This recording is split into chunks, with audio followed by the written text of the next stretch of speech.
Hi friends, நான் உங்கள் சுபா பூரணி. இன்றைக்கி ஸ்பெஷல் வந்து என்னென்னா முழு உளுந்து தோசை. முழு உளுந்து தோசைன்னா எப்படின்னா, அரிசி நம்ம உளுந்தம்பருப்பு வந்து தொளி உளுந்தம்பருப்பு இருக்குல்ல, அதை போடணும். அது முழுசாக இருந்தாலும் சரி, இல்லை பாதியாக இருந்தாலும் சரி, அதை போட்டு அது கூட வெந்தயம் போட்டு ஊற வச்சு ஒரு ஹெல்த்தியான தோசைங்க. இந்த முழு உளுந்து தோசை வந்து உடம்புக்கு ரொம்ப ஆரோக்கியமானது, குளிர்ச்சி, ரொம்ப நல்லது. வாரத்துக்கு 2 டைம் இதை சேர்த்துக்கிட்டிங்கனாலே போதுமானது. முழு உளுந்து தோசை அதுக்கு தான் இன்றைக்கி நான் போட்டிருக்கிறேன். அதுக்கு வந்து அரிசியை நல்லா ஊற வச்சு முதலையே நல்லா களைஞ்சி எடுத்துடணும். ஏன்னா முதலையே ஏன் களையணும்னு சொல்கிறேன்னா, அந்த தொலியெலாம் போயிடக்கூடாது. தொலியில் தான் நிறைய சத்துக்கள் இருக்குது. அந்த தொலி போகாமல் இருக்கணும்னா முதல்லையே நம்ம வந்து என்ன பண்ணணும், நல்லா களைஞ்சிட்டு நல்லா ஊற வச்சிடணும். அதுக்கப்புறம் அந்த தண்ணியை இருத்து வச்சுக்கிட்டு அதை தொளிச்சு தான் தோசைக்கே அரைக்கணுங்க. அந்த அரைச்சி எடுத்து வச்சுருக்கிறோம் பாருங்கள், இந்த மாதிரி.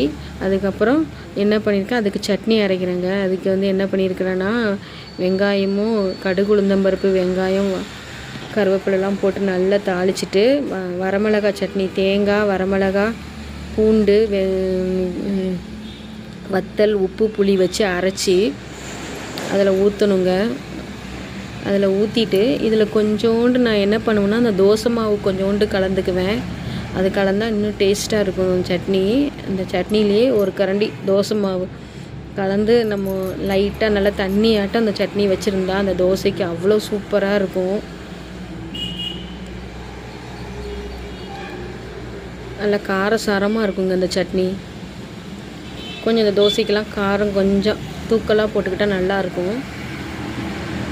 அதில் அந்த தோசை மாவு ஒரு கரண்டி போடுறதுனால அந்த சட்னியோட டேஸ்ட் வந்து ரொம்ப அல்டிமேட்டாக இருக்குங்க. நான் தோசை சுட்டுட்ருக்கேன் பாருங்கள்.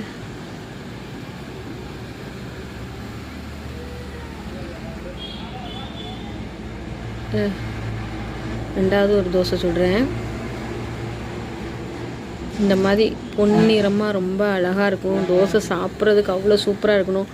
நல்ல மெதுன்னு சுட்டு சாப்பிட்டிங்கன்னா அவ்வளோ டேஸ்ட்டாக இருக்கும். இந்த முழு உளுந்து தோசையை நீங்களும் ட்ரை பண்ணி பாருங்கள் ஃப்ரெண்ட்ஸ். உடம்புக்கு ரொம்ப ஆரோக்கியமானது, ரொம்ப நல்லது. இதெல்லாம் நீங்கள் வாரத்துக்கு 2 டைம் குழந்தைங்களுக்கு செஞ்சு கொடுத்தீங்கன்னா குழந்தைங்க ரொம்ப ஹெல்த்தியாகவும் ஆரோக்கியமாகவும் இருப்பாங்க. ஆரோக்கியமான உணவுகளை சாப்பிடுங்க, நல்லா இருங்க. வாழ்க வளமுடன்.